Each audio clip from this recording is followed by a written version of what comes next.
Hello dear students, good morning.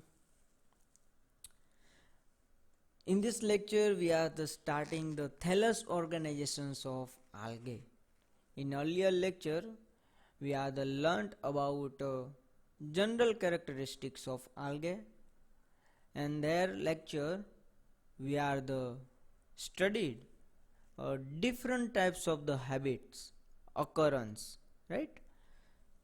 So in this lecture we are starts thallus organizations of algae. So let's start. So what is a thallus? So thallus is, we can not differentiate into root, leaves, stems, right? જે પ્લાન્ટ્સના parts હોય જેને આપણે different ના કરી શકીએ. So their type of the structure, this type of the structure is called thallus structure. તો આલ્ગે છે એનું સ્ટ્રક્ચર જે છે એ થેલસ લાઇક સ્ટ્રક્ચર છે. So the algae shows the considerable variations in the organisations. એની અંદર ઘણા બધા પ્રકારનું ઓર્ગેનાઇઝેશન્સ જોવા મળે છે, અને કેના બેઝ ઉપર? એના પોતાના સ્ટ્રક્ચર ઉપરથી, right? So this algae structures, that means thallus organizations are divided into two groups. First is a unicellular forms and another is a multicellular forms. In unicellular forms are further divided into two groups. First is a motile unicellular and another is a non-motile unicellular. And the multicellular forms are further divided into 6 groups. Colonial types of palmelloids, dendroids, filamentous, siphonous and the parenchymatous. So these are the common and the very simple classification of the thallus organizations, right? બહુ જ common છે. હવે આની બધાની તાલી તમારે એક એક લાઈન છે એ બધી યાદ રાખવી જોશે કે મોટાઇલ એટલે શું, નોન મોટાઇલ એટલે શું, કોલોનિયલ એટલે શું, પાલ્મેલોઇડ એટલે શું, ડેન્ડ્રોઇડ, ફિલામેન્ટસ, સિફોનસ એન્ડ પેરેન્કાઇમેટસ, આ બધું શું છે એ હવે આપણે આ લેક્ચરની અંદર ડિસ્કસ કરીએ, રાઈટ? તો ચાલુ કરીએ હવે. So first is unicellular forms. પહેલું તો બે હતું, યુનિસેલ્યુલર અને મલ્ટીસેલ્યુલર. એમાં યુનિસેલ્યુલર આપણે ચાલુ કરીએ. તો યુનિસેલ્યુલર એટલે સિંગલ સેલ, આપણને ખબર છે. So this structure is a very simple structure, બહુ જ સિમ્પલ હોય, રાઈટ? અને નોર્મલી બધી આલ્ગે છે એની અંદર આવે except the Chlorophyceae and the Phaeophyceae class. એ બેને બાદ કરતા બધી આલ્ગી છે આની અંદર આવશે. પણ આ ક્લોરોફાઇસી અને ફિયોફાઇસીની અંદર જેટલી આલ્ગે સર્વાઈવ કરતી હોય, જેટલી એની અંદરથી આવતી છે એ ક્લાસમાંથી, એ બધી નહીં આવે. સો ફર્સ્ટ ઇઝ અ મોટાઇલ યુનિસેલ્યુલર. મોટાઇલ એટલે હલનચલન કરી શકતી હોય, જેની પાસે સિલિયા અથવા ફ્લેજેલા જેવું સ્ટ્રક્ચર હોય.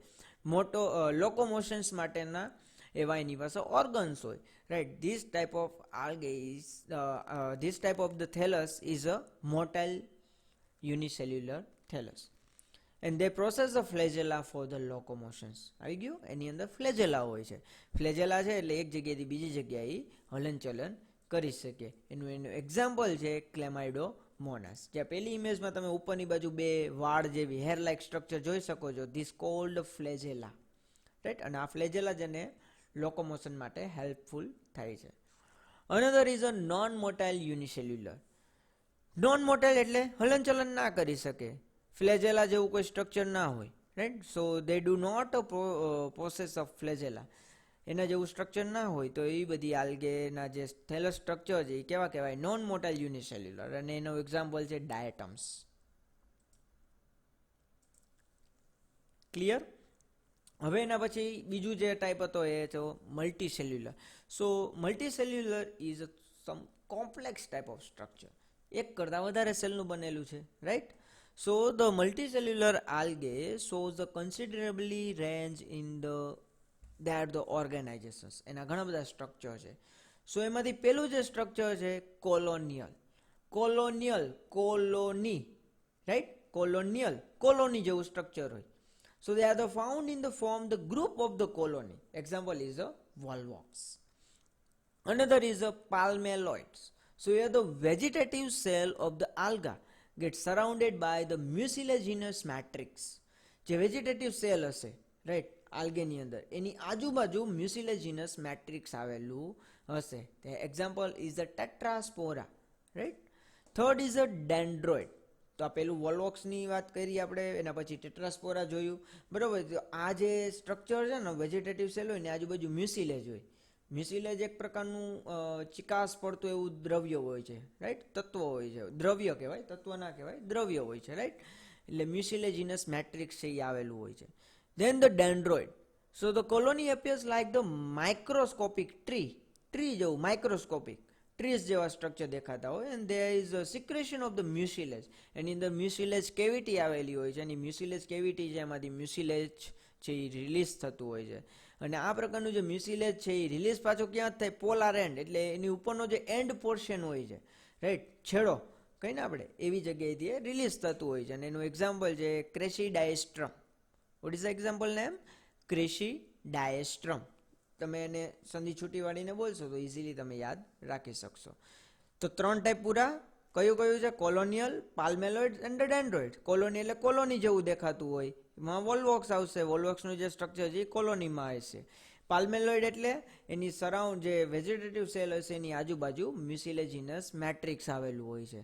અને થર્ડ વન ઇઝ અ ડેન્ડ્રોઇડ્સ. ડેન્ડ્રોઇડ એટલે માઇક્રોસ્કોપિક ટ્રી જેવું દેખાતું હોય છે અને એમાંથી મ્યુસિલેજ છે એ સિક્રેટ થતું હોય પોલાર એન્ડથી રાઈટ.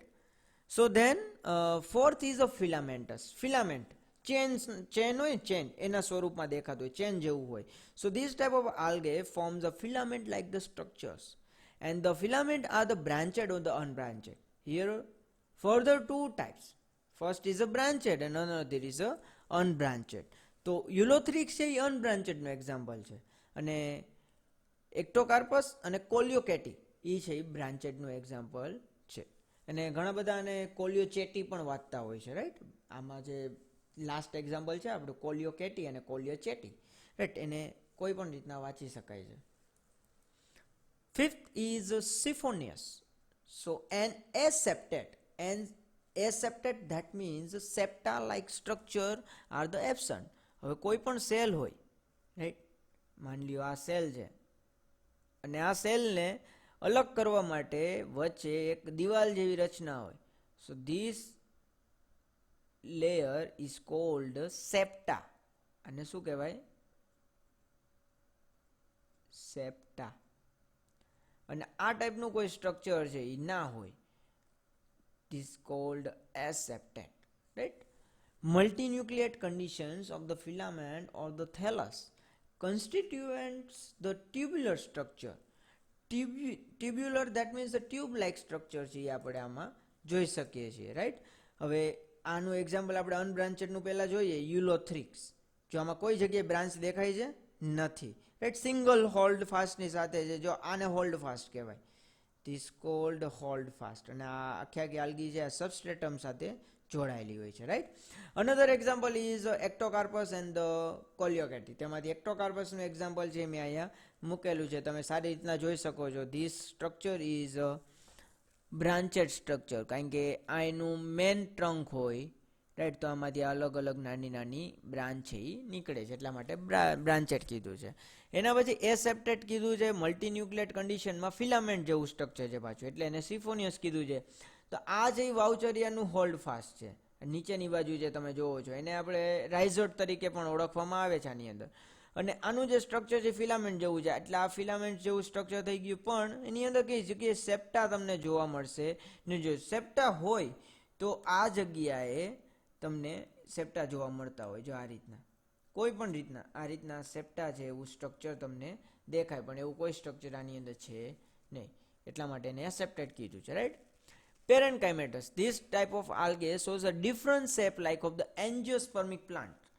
જો પેરેન્કાઇમેટસ ની અંદર છે ને એન્જિયોસ્પર્મિક પ્લાન્ટ જેવું સ્ટ્રક્ચર છે એ દેખાતું હોય છે. એન્જિયોસ્પર્મ જેવો ટાઈપના હોય ને, એન્જિયોસ્પર્મ એટલે આપણે જે મોટા મોટા પ્લાન્ટ્સ જે જોતા હોય એની અંદર લીફ ટાઈપનું સ્ટ્રક્ચર દેખાય, સ્ટેમ જેવું દેખાય રાઈટ. તો એ બધી આલ્ગે છે એ પેરેન્કાઇમેટસ ની અંદર આવશે. પેરેન્કાઇમેટસ થેલસ એની અંદર હોય છે રાઈટ. તો એમાં સરગાશિયમ અને કારા આ બંને એક્ઝામ્પલ છે. સો અહીંયા આપણે થેલસ ઓર્ગેનાઇઝેશન્સ જે પાર્ટ હતો એ કમ્પ્લીટ કર્યો. Then reserve food material. હવે મેં તમને વાત કરી દીધી કે અલગ અલગ પ્રકારના ફૂડ મટીરિયલ છે સ્ટોર થતા હોય છે, તો આપણે એક નજર એના પર પણ મારી લઈએ કે કયા આલ્ગેની અંદર કયા ટાઈપના રિઝર્વ ફૂડ મટીરિયલ હોય છે. આ તમને 1 માર્ક્સ અને 2 માર્ક્સની અંદર પૂછાઈ શકે છે. નોર્મલી 1 માર્ક્સની અંદર આવતું હોય છે કે આ આલ્ગેની અંદર રિઝર્વ ફૂડ મટીરિયલ કયું હોય છે, રાઈટ. આ આલ્ગે અથવા ક્લાસના નામ આવતા હોય છે. આમાં હું તમને ક્લાસના નામ વાઇઝ બતાવીશ. આપણે ખબર છે ને ટેક્સોનોમિકલ હાયરચી વિશે બધા જાણો છો, રાઈટ. જે સિસ્ટમેટિક પોઝિશન હોય છે એના વિશે આપણે બધા જાણીએ છીએ. તો એમાં ક્લાસ ઓર્ડર જે આવતું હોય એમાંથી આમાં ક્લાસ આવશે. The food is reserved in the different forms in the various algae group, right. બધામાં અલગ અલગ છે. લાઈક ધેટ ક્લોરોફાઇસી જે છે ક્લાસ, એની અંદર સ્ટાર્ચ અને ઓઇલના ફોર્મમાં થાય છે. ઝેન્થોફાઇસી છે એની અંદર કાર્બોહાઈડ્રેટ્સ અને ઓઇલના સ્વરૂપે હોય છે. બેસિલિયરિયોફાઇસી છે એની અંદર ક્રિસોલેમિનારિન, અને આ ક્રિસોલેમિનારિન છે એ કાર્બોહાઈડ્રેટ જ છે એક પ્રકારનું, રાઈટ. એનું ડિફરન્ટ ફોર્મ છે. લેમિનારિન છે ને એ કાર્બોહાઈડ્રેટમાં આવે અને ઓઇલના સ્વરૂપમાં છે.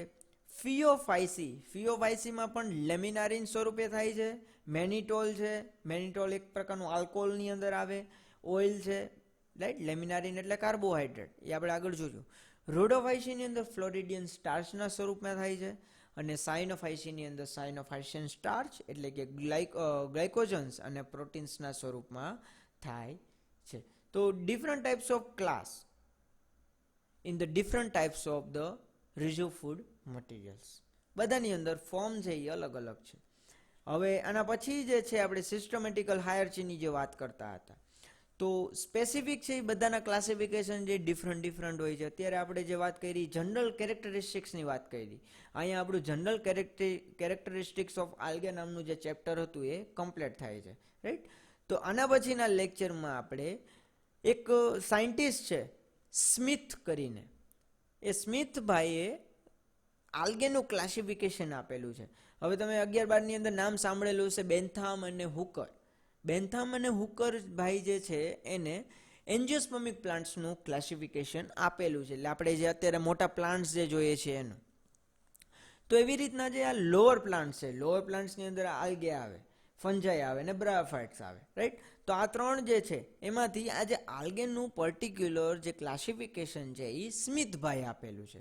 તો એ જે સ્મિથ્સ ક્લાસિફિકેશન ઓફ આલ્ગે છે એ આપણે નેક્સ્ટ લેક્ચરની અંદર ચર્ચા કરીશું કે સ્મિથભાઈએ કયા કેરેક્ટર જોઈને અલગ અલગ ક્લાસ આપ્યા છે, અલગ અલગ ડિવિઝન આપ્યા છે, જે પણ હશે એ આપણે જોઈએ, રાઈટ. તો એ આપણે હવે નેક્સ્ટ લેક્ચરની અંદર રાખીએ. ઓકે.